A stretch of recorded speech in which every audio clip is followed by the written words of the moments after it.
Welcome back to AFTV. Welcome back to me. What a bloody welcome back. Arsenal have lost 2-1 at home to Brighton. We'll talk about where that leaves us for top four. We'll probably round off on that.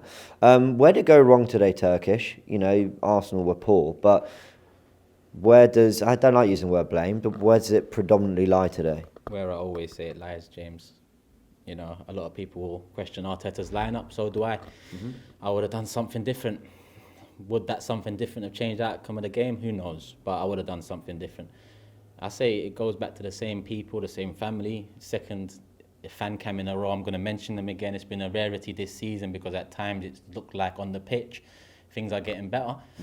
But in the end, we've been tripped up again by the same thing that we've been tripped up in the past. Literally the same thing. Look at last season when Villarreal was our entry into Champions League, it was a Europa League semi-final. Tierney gets injured.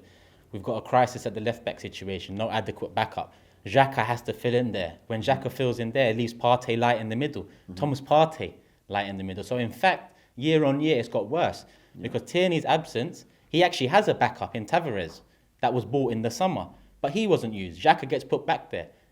It's not Thomas Partey alone in the middle now. It's Lokonga. So it's got worse from the end of last season to now. But we've bought a backup left back, but we bought a centre mid to come in, Lokonga, that people tell me he's not ready.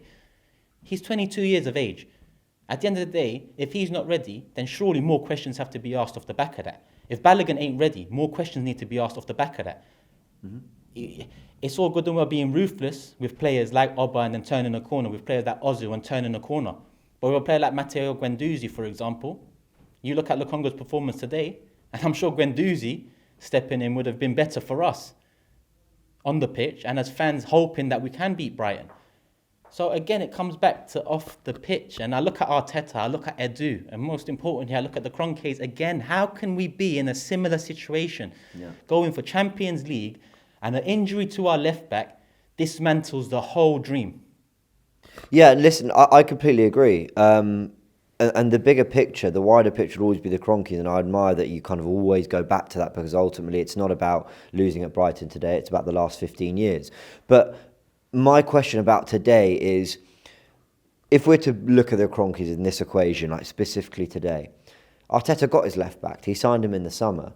Arteta had, we know, like a 60, 70 million pound budget for a striker because, you know, that's what we bid for Vlahovic. That's what every outlet is saying, that he chose Juve over us. So there was a budget there for a striker, to the point where Arteta decided if it wasn't the main one, then it was going to be no one. And we were sat here on AFTV saying, well, wouldn't anyone be better than no one, which is what we saw, what we've been seeing since January. Arthur, the loan they didn't do. So my question is, there's undoubtedly an ownership issue that still needs to be addressed and not forgotten. But today, isn't it so frustrating because it just feels like we've shot ourselves in the foot again?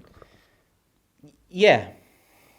Look, in January, it seemed like we went for Vlahovic. I don't fully buy that because Arsenal have done similar things in the past where it's fallen flat on his face and we never go back in for that player or a similar player. We just chuck our eggs into another basket. If we went for Vlahovic, cool, and it didn't work out, cool. He chose Juventus. All right, fine.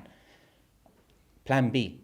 All right, we don't want to panic. There was no plan B. Forget questioning about why there's no plan B, because a club like Arsenal Football Club should have a plan B. Forget that. You don't want to panic. Fine. We needed a midfielder. So that 60, 70 million we had for a striker that we couldn't get over the line in Vlahovic, that we didn't have a backup for, why didn't we then put that money into another position where we needed cover? Why didn't we do that? Some fans will say, you don't want to, you want to buy the right player. You want to buy the right player. Is Tavares the right player then? Is Lokonga the right player? Because they're not being relied upon like the right player. So on one hand, we buy players that are not ready and we should be all right with that. On the other hand, January comes with a massive opportunity to get top four, to build. An opportunity that Tottenham took in January, buying 2 players in, who've actually helped them. Bentancur and Kulusevski have helped Tottenham. We failed to act because we want the right player. But we didn't get all right players last summer. So which excuse is it? Do we want the right player or do we get players that are not ready? It doesn't make sense. That's two sides of a coin. So at the end of the day, cool, you didn't get Vlahovic, but what else? Arsenal are not one striker away from a finished article. We are a few players away from even contemplating being the finished article. So cool, you didn't get Vlahovic. Get someone else. Get someone else. I mentioned it on the stream. Liverpool got Diaz over the line in January. He's aided them. Man City did nothing. All of a sudden, it's a title race. Who seems in the ascendancy? We'll find out tomorrow after they play. But Liverpool have done well to catch up. Part of that is down to a signing. Part of that is down to even Jota coming in a couple of years. Shrewd signings that over time become important. All we hear, not ready here. All we hear, it wasn't the right player. We don't want to panic. I don't want this club to panic. Panic has got us into the position when we struggled getting rid of players. I want us to have a plan. And if we didn't have a backup option to Lacazette and Eddie, who are in their final year of the contract, then it shows that off the pitch is still not going right, James. No, listen, I think you make a great point. When we talk about the right player, what's the population on the planet? 6 billion. And we're talking this one man. Well, I don't want to play this system. If it requires this one man, then I don't want... But listen, we went for Vlahovic, we didn't get him, so that's it. Let's fold. Yeah. Because we can't get the right man because he's gone Juventus. So what should we do now? Fold the club up and pack it away. Well, look, ultimately, we're focusing on the lack of spending in January. We're focusing on... Let's focus on the left back thing. James. Well, that's what I was going to ask. The manager and a top 4 race that a lot of us felt we weren't going to be in, but now we're falling out of later than expected. But ultimately, there was something there that we should have done a lot more in. What's your general reflection and take on it all now? My general reflection is I saw Lokonga playing left back for us today. I saw Martinelli playing left back for us today. It's just so shambolic. You have to laugh, otherwise you're going to cry in front of me right now, and that would make things awkward. Do you know there was a moment where someone said, "Is that Lokonga left back?" I was like, "Nah, it would have been one of those where the ball goes out of play and they were just repositioning." And then I looked 10 minutes later, like, he's actually a left back. One point I saw Martinelli at left back. But I can't moan. I can't feel frustrated. I can't feel like the roundabout is coming full circle again. I can't. Yeah. Because positivity is the way forward. Close your eyes and hope for the best. Maybe close your eyes, go to sleep, and the dream will carry you the rest of the way. Yeah. Because the reality is not carrying us over the line. I can't lie to you. After that Burnley 0-0, I said the season's over. We got knocked out of 2 domestic cups. We had just drawn 0-0 at home to Burnley, which at that time seemed like a dreadful result. But credit to Mikel, credit to the young players, because ever since that draw against Burnley, they filled us with hope, belief, to the point where I thought top 4 was a very viable target. In 2 games, I feel like that 0-0 fan cam was right.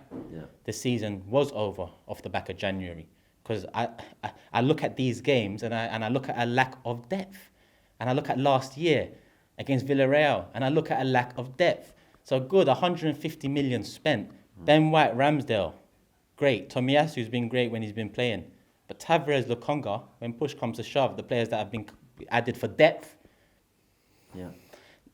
let us down. 7 holes in a ship. You plug 5 of them. The 2 holes will make you sink. And this is Arsenal Football Club year on year. Even if you waited till January to plug those 2 holes, you can save the ship and see out the rest of the season. But we didn't. Whether you leave 1 hole or 6, you're going to sink. We never plug all our holes, James. Any last thoughts you want to add? Last thoughts. Do you want to see Mikel given another summer? I know people might hear that question and think, off the back of 2 defeats, after all the positivity, we're going to chuck it all away. I'm not saying that, but I think the question's got to be asked. There's a certain standard for the club. Would you like to see him given another summer? Do you want to see this project, process, whatever useless word you want to use? The point is, do you want to see this journey continue? I can't tell you. If I'm going to give you an answer now, it's if we don't make top 4, I'm going to be devastated. But I think the last 7, 8 games, if we capitulate, we have to look forward. If we can pick it back up again and finish 5th, that's not a success. But I know how the fan base is going to be. They're going to look at that as, we was 8th 2 years in a row, now we're 5th. But that doesn't indicate progress, James. That doesn't indicate progress. When Ole Gunnar Solskjaer went from 4th to 3rd to 2nd, I'm sure those fans over there thought that was progress. But what happened after 2nd? Here we are with Man United. You need to capitalise on opportunities. And this season we haven't yet again. So do I want to see Mikel Arteta manage us next season? I don't want to see Cronky be ownership next season. Doesn't sound realistic, but until they sell up or it's untenable for them to continue, we will have these conversations every single year. Maybe in between we'll have a bit of belief like we did this season, but it'll always end up like this.